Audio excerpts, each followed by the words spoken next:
Welcome, everyone, to How to Get Along with Your Roommate. I'm Janine Phelan with Education Quest, and I'm excited to talk to Toby Brockman, who is a resident director at UNL.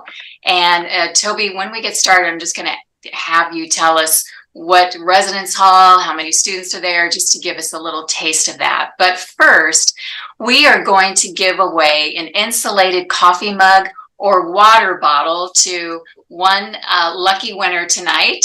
You'll have your choice. So we will put a link in the comments right now. So you simply click on it and register to win. At the end of this presentation, we will select a winner and announce that. So make sure you stay tuned. We will also take some time later to answer your questions. So be sure to add them to the comments as we go. So Toby, tell us a little bit about the residence hall that you are in charge of at UNL. How many students are there? Just give us a taste. Yeah, absolutely. Thank you for having me. I'm in a residence hall with 1,100 freshmen. So it is a exciting, challenging building to be in. And we're just a couple days away from having them begin to move in. They'll start this Sunday and we'll continue through next Wednesday. And when they're all here, it'll be 1,100 of them. So I've been doing it for a number of years. It's still fun. And I've learned a lot about roommate relationships, that's for sure. I'm sure you have. So you are the person to talk to. Thank you for being with us tonight. Yeah. Hey, before we start talking really about roommates, I know a lot of our viewers are very new to this college life. So very briefly, can you tell us what students can expect on move-in day and what it's like to live in a dorm? Yeah, it's a great question. And I'm sure a lot of people wonder. The process is actually pretty smooth. And one of the keys is just to plan ahead. We'll talk about that, I'm sure, as we go along in terms of communicating. But there'll be a lot of staff when you move in waiting for you and welcoming you. The building will be hopping with people. It'll be fairly organized considering how many people are coming in. The way that we do it at UNL, we actually have a company that helps students move. So they begin in one location, check in, they'll work their way over to the residence hall. The moving company themselves will bring their items up to their room. The staff here in housing will greet them, and we'll just start that relationship journey together. So it's a lot of fun. It's really a fun day. That sounds exciting. It sounds like organized chaos. So you've done it more than once. So that sounds exciting. It is. It's a lot of fun. Love it. Okay, so Toby, I know some colleges require freshmen and maybe even sophomores to live on campus. Can you talk about the requirement at UNL, your college, and why that might be in place?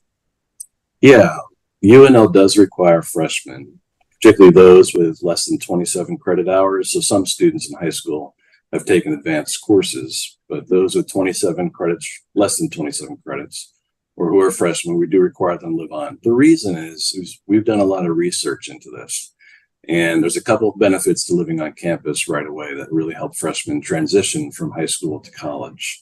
One is that over the course of the year, those students that live on campus compared to those who live off campus, the GPA for those students on campus is actually higher.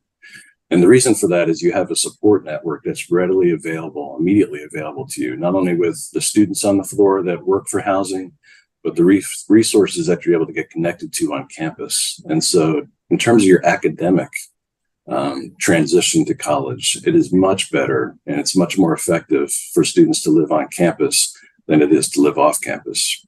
Another thing is that you have immediate access to new friends. You're meeting a lot of people on a floor. We have floors that have 20 people. We have floors that have 85 people. We have buildings that have 300. We have a building like Gable that has 1,100. So there's a lot of opportunities to meet a lot of different people. And even though some students will come to the university with friendships from high school, it really does benefit them. And they're going to be surprised how many people they meet from outside their circle. And of course, a lot of students come here without knowing anybody. They come from out of state, for example. And just the ability to connect with people right away. There's so many fun things that we plan the first 6 weeks at the university here on housing and across campus that it's just an effective way. It's effective on-ramp, really, to the university, to your academics, and to relationships. So those are the two big reasons. Oh, I love hearing that. I remember Welcome Week when I was in college, and I still have those close bonds of people I met that first week, and everybody wants to meet everybody. So I remember the energy. It's very exciting. Absolutely. Okay. Can you talk about, so you have your residence life hat on. What would you say are the best things about living on campus? I know you mentioned some things about Welcome Week, but beyond that, can you talk a little bit about that? Yeah, challenge coming to college is a challenge. And for some students, it's easy right away, and then challenges come. For other students, challenges come, and then they becomes a little bit easier. But I think one of the things that's helpful is that there are people here who actually are connected to you, that are connected to the university. One of the things at the first floor meeting that I go to, and I do a lot of them every year, is I tell them, you're a student here at a university that has about 25,000 students in a residence hall that has 1,100. And that can feel pretty lonely. And one of the things that we want you to know is that there are a lot of people here who care about you, who are concerned about you, and who actually love you. And I'm one of them.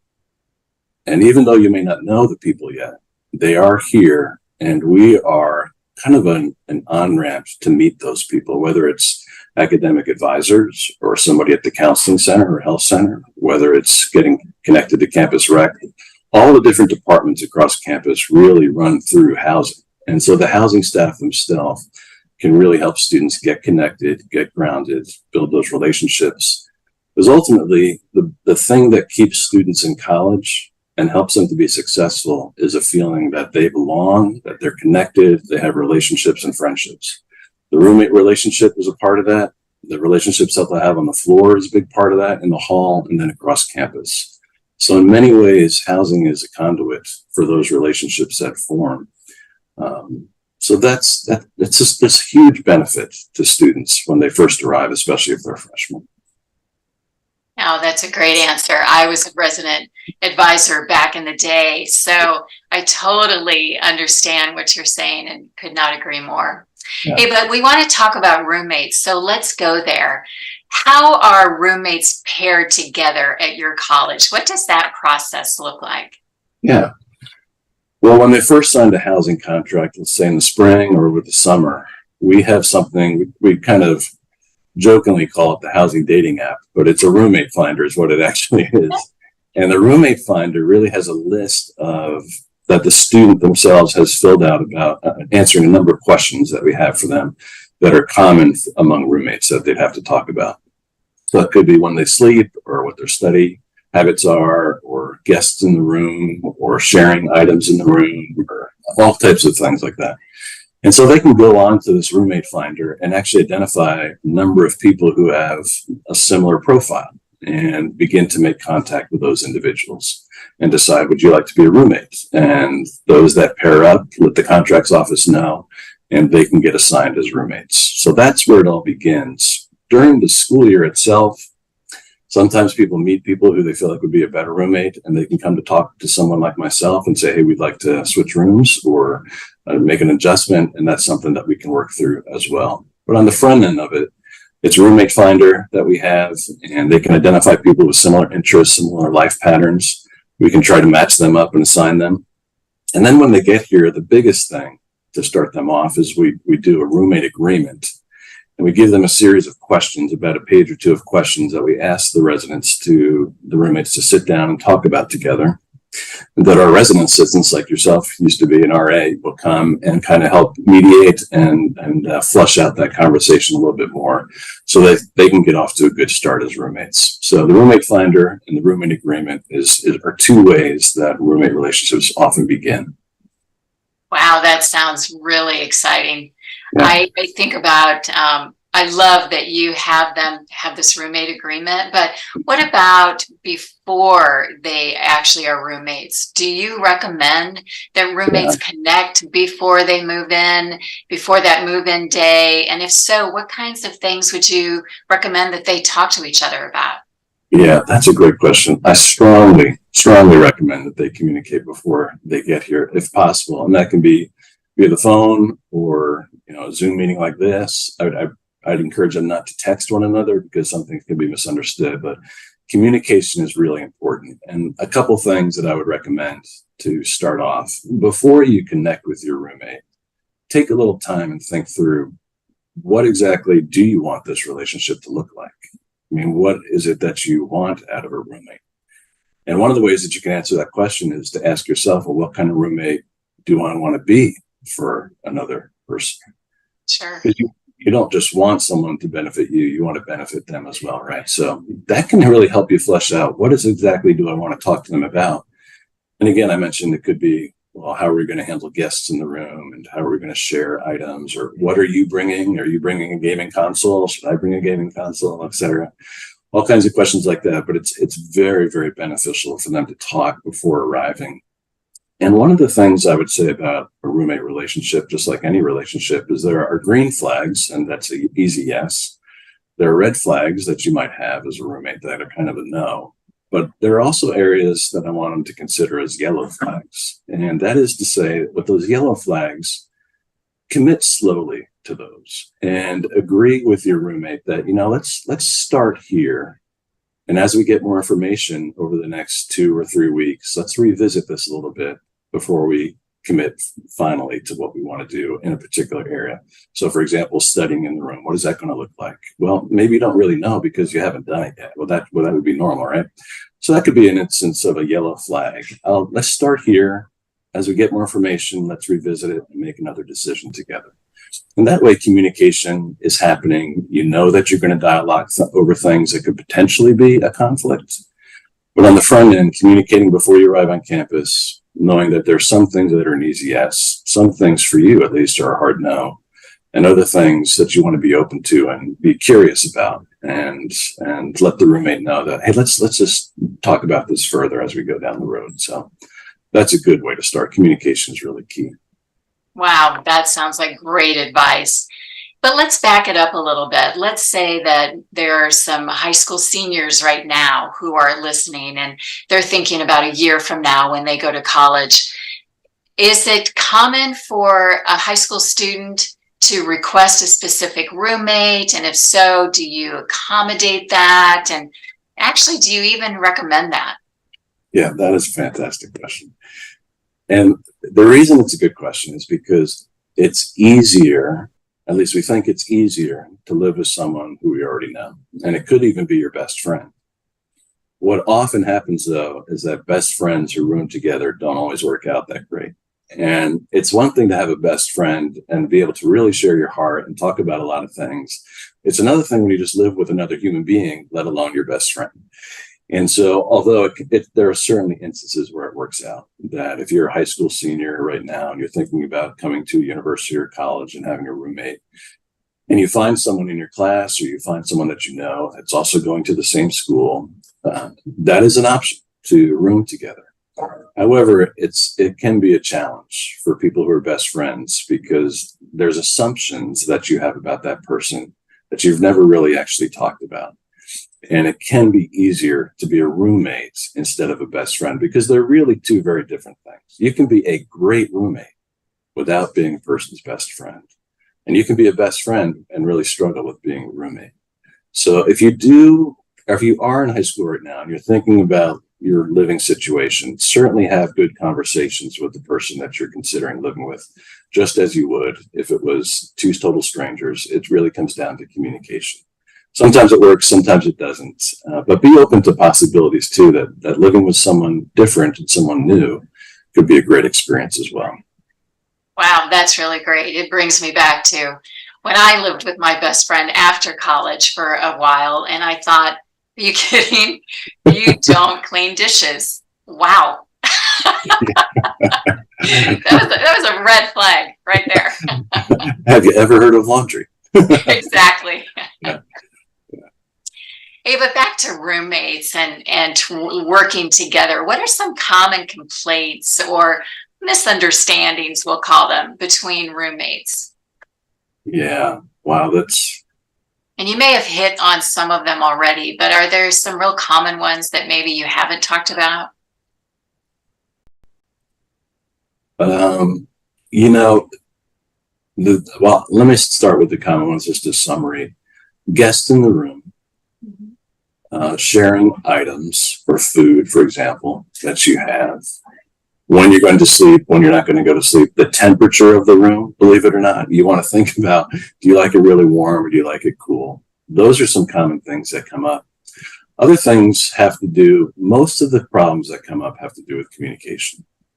And I think if there was one thing I would encourage, whether you're entering university now or whether you're a high school senior considering college, when you enter into a roommate relationship, communication is really, really important, because a lot of the challenges that come up, regardless of what they are, really originate with and are usually grow out of a lack of communication or miscommunication. So it could be as simple as, well, I thought I was allowed to borrow some of your clothing, and the person's using clothing and they really aren't comfortable with that. But the person hasn't really asserted themselves and said no. So sometimes it comes down to, you need to take responsibility for being a good roommate, and that includes talking about things that are hard to talk about. If you let them go and hope that they resolve themselves, or if you let them go and don't begin to communicate about that, they're going to get worse, and it's going to be a very difficult situation. So the common things are pretty common, and they're actually easier to work through. What the challenges really originate from is personalities that are different, or people, or that you've been hurt or offended by your roommate, but you haven't really had a healthy conversation about that. And I get it that it's hard to work through conflict, and that we all come from different places in terms of our ability to work through conflict. But that is part of what living in housing is beneficial for, because we have resident assistants on the floor who can step in and help mediate some of those conversations. And so even if you're in a relationship where it's challenging and difficult, regardless of what the reason is, if you go to your RA and let them know about it, they'll step in and they'll begin a conversation among roommates to help them try to resolve whatever the issues are. But the big ones are guests and noise and, the room temperature and those types of things. Those are common, and they can often be worked through. But it's more the personality stuff that doesn't get communicated that causes real problems.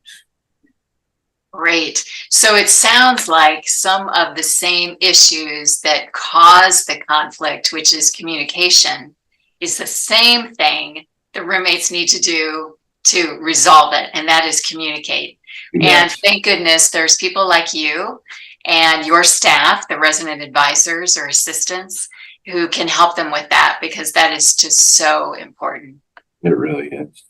And I would encourage people to hang in a little bit longer. If you find yourself in a challenging roommate relationship, try to work it through, because you might be surprised about not only the grace that you receive from someone, but the grace that you can show, and the relationship that can grow out of that you just thought was impossible in the moment could actually flourish. And so allow an opportunity to work through some conflict, because even if you at least reach an emotional even keel, you're both better off, and that's just part of making that transition to college.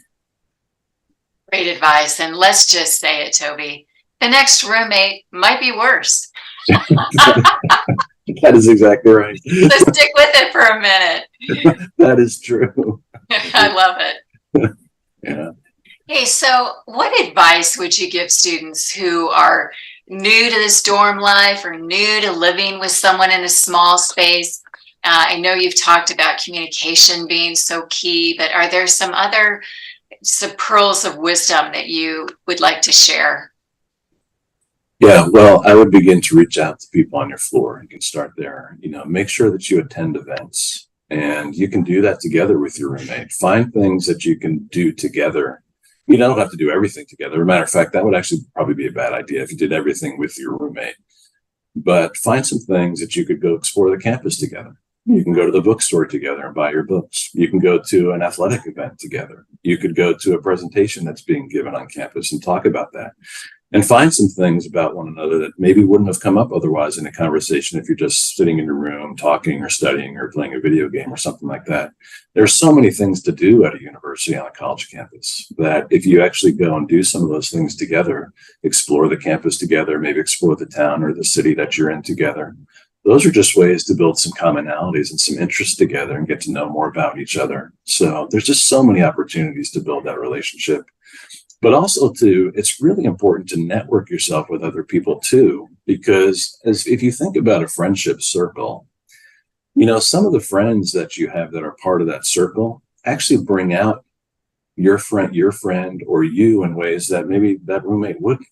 So let's say I'm on a floor with 10 other people that we hang out with. Well, those other 7 or 8 people may connect with me in a way that reveals things about me or makes me laugh, that my roommate can observe and learn some things about me with that person as well. So a relationship circle is just as important as the relationship among 2 roommates. Oh, great advice. So let's say there are 2 roommates and they've tried hard to make it work and they are just not getting along. What Yeah. does that process look like to help them move on, find different roommates? Yeah.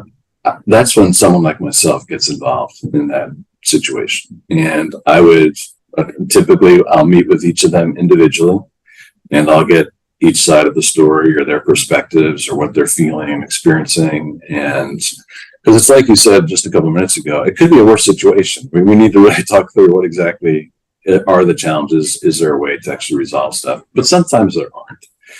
And so they would meet with someone like myself. We'd take a look at what other rooming options were available to them throughout the system at this particular time, whatever point in the semester it occurred. And so we begin to dialogue about how can we resolve the situation? Would a new roommate be a better idea?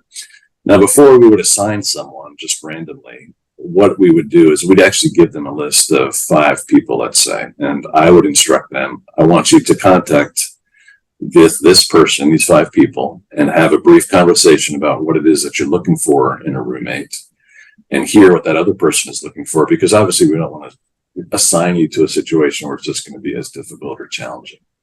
And so what I'll typically do is I'll send out the initial email to the person who actually needs the roommates, as well as the person who's looking for a new roommate, so that they can connect via email, set up a time to meet, talk. And oftentimes that's actually how they find a roommate that's a better fit for them. So that can be a pretty successful process for sure. Wow, I think that's really great. I really love how you've got that nailed down to make it a smooth transition and have them each put in some work. So that's great. Yeah. So here's a strange question for you. Have you ever had to change roommates back in the day when you were in college? The truth comes out. I don't know if I should give the details of this particular story, but my freshman year, I actually lived with one of my best friends. And we didn't change our roommate situation, but it wasn't a good fit for various reasons. Even though we got along throughout the process, in some ways, it wasn't healthy for either one of us in some ways. Like I said, I transferred out to the University of Nebraska. I'm originally from New Jersey, so I transferred out to Nebraska as a junior. And I had a roommate that I was assigned, and it was definitely not a good fit. And as soon as the door opened, he had an opportunity to potentially move off campus, and I did everything I could to convince him it was the best idea he's ever had in his life. And as soon as he did move off, and I remember I got a single room, and I did that for a semester. Then I became an RA, and an RA in many cases has their own room. So it was I was in a situation where I was like, this may not be work. It was livable, but the door opened and I stepped through for sure. So, Oh, that is so great. yeah. I have to say, I remember my freshman year, I had my first semester roommate didn't come back. And then my second semester roommate transferred in and lasted 1 semester. It's like, is it me? I don't know. I'm committed to be a great roommate here. What's going on? Right. Yeah. So I'm going to say, no, it wasn't me. It was them. It's always them, that's for sure. Exactly. Yeah. Exactly. Yeah.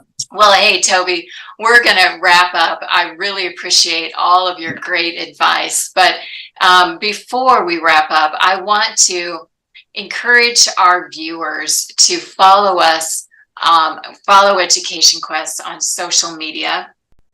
The FAFSA is changing a lot for next year. And you definitely want to keep updated with all of that. So we will keep you informed through social media. And also, I encourage our viewers to visit educationquest.org for free help with all things college related. So again, I really appreciate that. And as we wrap up for our audience, we'll see you right back here on September 13th at 7 p.m. We'll be talking to high school students about how to stay on track to college. So again, Toby, thank you. Great information. It was wonderful talking to you, and best of luck this year, and especially this week with move-in. It's going to be big. So thank you. Yeah.